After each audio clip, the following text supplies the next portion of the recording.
Malaysia is a sprawling land divided into two parts. West Malaysia was once the independent country of Malaya. East Malaysia is made up of two former British protectorates, Sarawak and Sabah.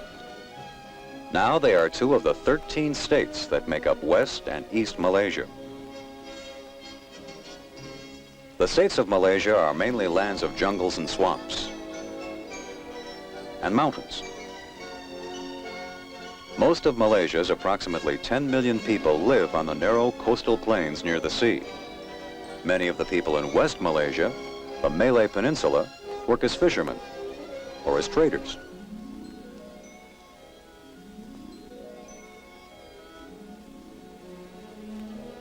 Many of the people also work as farmers.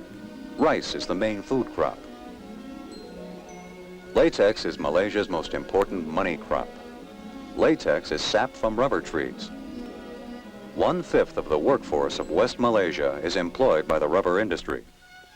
Workers collect the latex, process it, transport it, and make consumer products like tires from it. These women are picking tea leaves. Tea is another important export product of West Malaysia. Coconuts are exported too. The mining of tin is also important economically. Huge machines like this floating dredge are used to mine thousands of tons of tin ore every year. But most tin is mined hydraulically. Powerful jets of water wash ore-bearing soil out of the earth. Tin is exported in the form of bars called ingots. The production of tin and rubber has given Malaysia a strong economy and high level of living. Cities like the capital, Kuala Lumpur, are very much like ours.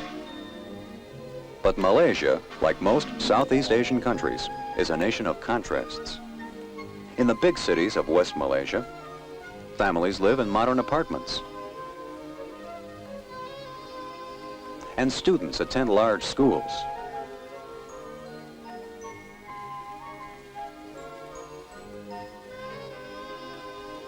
But life in the cities is very different from life in most of Sarawak, where the native Dayak people lead more traditional lives.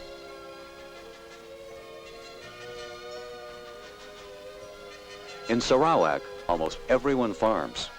There has been little development of natural resources or manufacturing.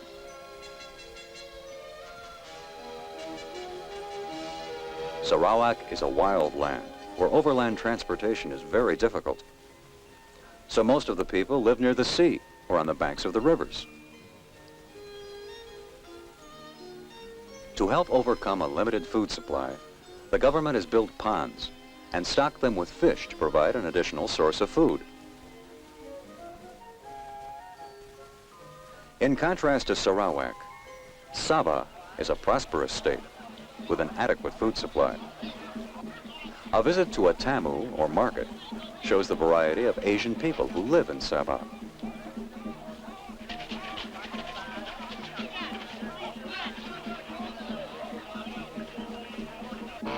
There are also Europeans who help operate Sabah's chief industry, lumbering.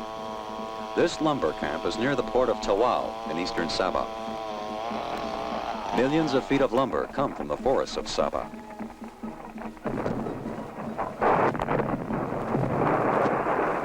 And most of the timber is shipped from Tawau.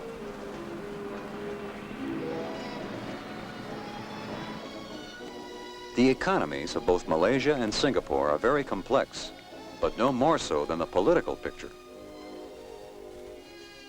For instance, Brunei, a British protectorate sandwiched between Sarawak and Sabah, decided not to join the Federation of Malaysia when it was formed in 1963. Malaysia and Singapore also face many of the same problems. They must build new industries to supply work for their people.